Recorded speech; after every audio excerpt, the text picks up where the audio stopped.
नमस्कार, आप देख रहे हैं इंडियन टीवी न्यूज़ नेशन पर हमारा एपिसोड आज की बड़ी बहस के साथ।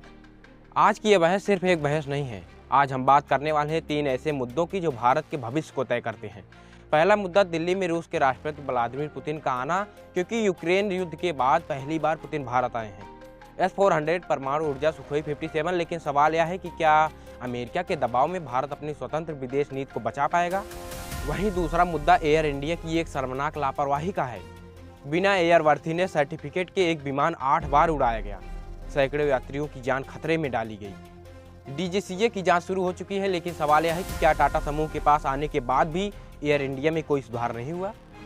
वहीं तीसरा मुद्दा गुजरात में राहुल गांधी के बड़े आरोप का है। जन आक्रोश की यात्रा के दौरान उन्होंने कहा कि गुजरात में ड्रग्स और शराब का धंधा फल फूल रहा है। राहुल गांधी ने सवाल किया कि कौन सा बीजेपी मंत्री इस माफिया को संरक्षण दे रहा है। तो आइए आज के इन तीनों मुद्दों की गहराई में जाते हैं और सच को बेनकाब करते हैं, देश के सामने असली तस्वीर रखते हैं। पहले सेगमेंट में पहले मुद्दे के हिसाब से आप यह जान लीजिए कि पुतिन का यह दौरा सामान्य नहीं है। यह 2022 के बाद पहली बार है जब पुतिन भारत आए हैं, और यह वो समय है जब पूरी दुनिया रूस के खिलाफ खड़ी है। पुतिन और प्रधानमंत्री मोदी के बीच 23वां भारत रूस का वार्षिक शिखर सम्मेलन हो रहा है। वहीं पहला मुद्दा रक्षा सौदे का है। S-400 मिसाइल डिफेंस सिस्टम से लेकर भारत अभी भी 50% से ज़्यादा हथियार रूस से खरीद रहा है। सुखोई 57 फाइटर जेट की बात भी होगी, लेकिन सवाल यह है कि क्या CAATS यानी अमेरिका के प्रतिबंधों का डर भारत को नहीं है। वहीं दूसरा मुद्दा परमाणु ऊर्जा का है। कुडनकुलम परमाणु संयंत्र में रूस ने रिएक्टर बनाए हैं और अब 25 रिएक्टर की बात हो रही है। वहीं तीसरा मुद्दा तेल व्यापार का है। भारत रूस से सबसे ज़्यादा तेल खरीदता है, 38%, लगभग $70 बिलियन का व्यापार, और 2030 तक $100 बिलियन का लक्ष्य रखा गया है।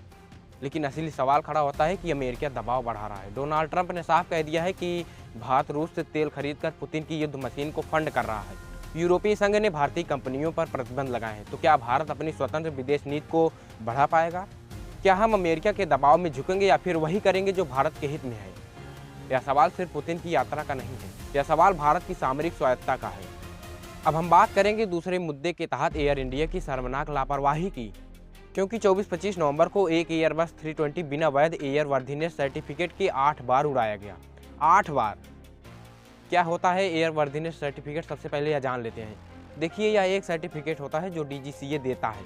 वह पुष्टि करता है कि यह विमान उड़ान भरने योग्य है। इसकी सालाना नवीकरण जरूरी है। यह विमान की सुरक्षा की गारंटी देता है। लेकिन एयर इंडिया ने क्या किया?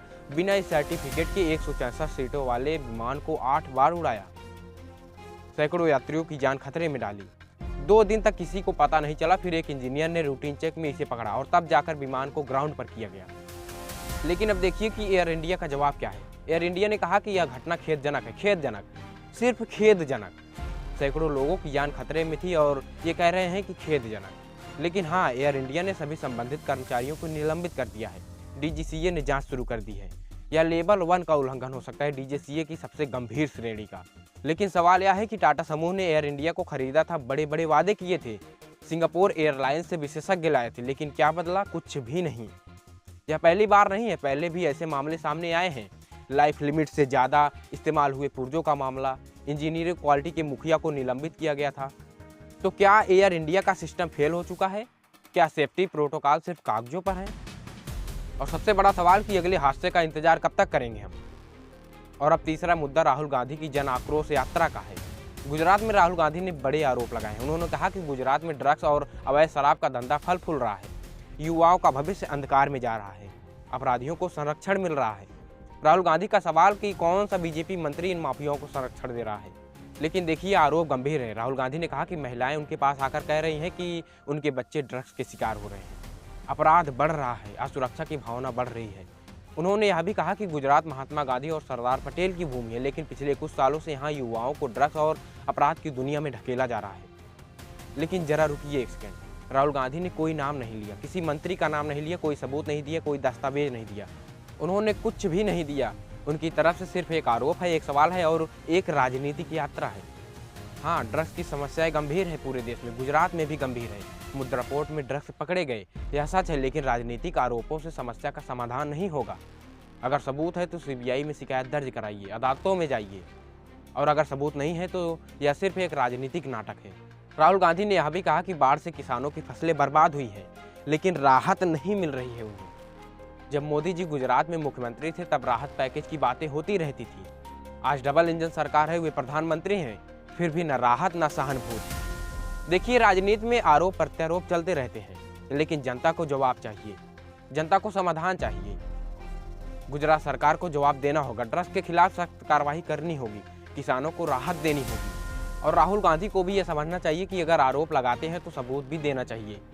आज हमने 3 बड़े मुद्दों पर बात की है। पहला, पुतिन की यात्रा पर, क्योंकि यह सिर्फ यात्रा नहीं है, यह एक सामरिक स्वतंत्रता की परीक्षा है। अमेरिका का दबाव है, यूरोप का दबाव है, लेकिन भारत को अपने हितों को सबसे ऊपर रखना होगा। चाहे S-400 हो, चाहे तेल का व्यापार हो, चाहे परमाणु ऊर्जा हो, भारत को अपना रास्ता खुद तय करना होगा, किसी के दबाव में नहीं। और यही असली स्वतंत्र विदेश नीति है। हमने दूसरे मुद्दे पर बात की एयर इंडिया की लापरवाही पर, क्योंकि यह एक शर्मनाक घटना है, यह खतरनाक है, यह अस्वीकार्य है। टाटा समूह को, DGCA को और एयर इंडिया के पूरे मैनेजमेंट को समझना होगा कि सेफ्टी कोई मजाक नहीं है। यात्रियों के जान के साथ खिलवाड़ नहीं किया जा सकता।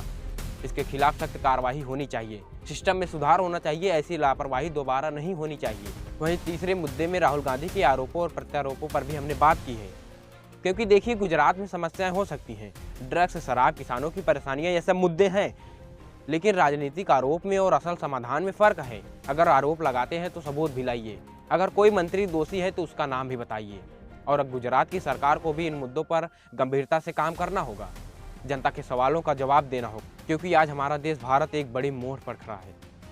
विदेश नीति में, सुरक्षा में, राजनीति में, हर जगह बड़े सवाल हैं और जवाब तभी मिलेंगे जब हम सच को स्वीकार करेंगे, लापरवाही को अस्वीकार करेंगे और राष्ट्रहित को सबसे ऊपर रखेंगे। यही है आज की सबसे बड़ी बहस का निचोड़। जुड़िएगा आप ITN नेशनल पर। जय हिंद, जय भारत, नमस्कार।